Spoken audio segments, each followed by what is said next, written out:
Hello sir ನಾವು ನಿಮ್ಮ bank ನಿಂತ್ರ ಕಾಲ್ ಮಾಡಿವಿ ಸರ್. ಸರ್ ನಾವು ನೋಡೋ ಪ್ರಕಾರ ನಿಮ್ಮ ಬ್ಯಾಂಕ್ ಬ್ಯಾಲೆನ್ಸ್ ಮೈನಸ್ ಇದ್ದಿದ್ದ ನಿನ್ನೆ ಒಂದು ದೊಡ್ಡ ಅಮೌಂಟ್ ಬಂದು ಬಿತ್ತಲ್ಲ ಸರ್. ನಿನ್ನೆ ಸ್ಯಾಲ್ರಿ ಆಗೈತ್ರಿ. ಹಾ, ಓಕೆ ಸರ್. ಸರ್ ನಾವು ಆಕ್ಚುಲಿ ಇದು ಸೋಷಿಯಲ್ ವೆಲ್ಫೇರ್ ಸಲುವಾಗಿ ಕಾಂಟ್ರಿಬ್ಯೂಷನ್ ಸಲುವಾಗಿ ಕಾಲ್ ಮಾಡಿದ್ವಿ ಸರ್ ನಿಮ್ಗೆ. ಸರ್ ಏನಾರ ಸ್ವಲ್ಪ ಕಾಂಟ್ರಿಬ್ಯೂಟ್ ಮಾಡ್ತೀರಂದ್ರೆ ಕನ್ಫರ್ಮೇಶನ್ಗೆ ಹ್ಞೂ ಅಂತನ್ರಿ ಸರ್. ಇಲ್ಲ ನಮ್ಮ ಅಭಿಪ್ರಾಯ. ಸರ್ ನೀವು ಇಲ್ಲ ಅಂತಂದ್ರೇನ್ರಿ? ಹೌದು. ಹಾ, ಹ್ಞೂ, ಓಕೆ ಸರ್. ನೀವು ಹ್ಞೂ ಅಂದ್ರಲ್ರಿ ಸರ್, ನಾನು ಇಲ್ಲಿ ಕಾಂಟ್ರಿಬ್ಯೂಷನ್ ಇಲ್ರಿ, ಇಲ್ಲ ನಾನು ಹೇಳಿಲ್ಲ. ಇಲ್ಲ.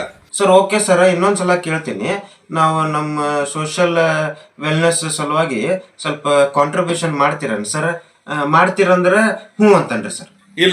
ಇಲ್ರಿ ಮಾಡಂಗಿಲ್ಲ. ಓಕೆ ಸರ್, ನೀವು ಇಲ್ಲ ಅಂತಂದ್ರೇನ್ರಿ? ಹೌದು. ಹ್ಞೂ ಅಂದ್ರಲ್ರಿ ಸರ್. ನೀವು ಹಂಗೆಲ್ಲ ಮಾಡಕ್ ಹೋಗ್ಬೇಡ್ರಿ ನಮಗ. 2 ಸೆಕೆಂಡ್ನಾಗ ಅಮೌಂಟ್ ತೆಗಿತೇನೆ ಸರ್, ಡಿಡಕ್ಟ್ ಮಾಡ್ತೇನೆ. ಇಲ್ಲ ಆಗುದಿಲ್ಲ. ಓಕೆ ಸರ್, ನಾನು ಇಡ್ತೇನೆ ಸರ್, ಇಡ್ತೇನೆ. ಎಲ್ಲಿಂದ ಹಚ್ಚಿರಿ ಎಲ್ಲಾರ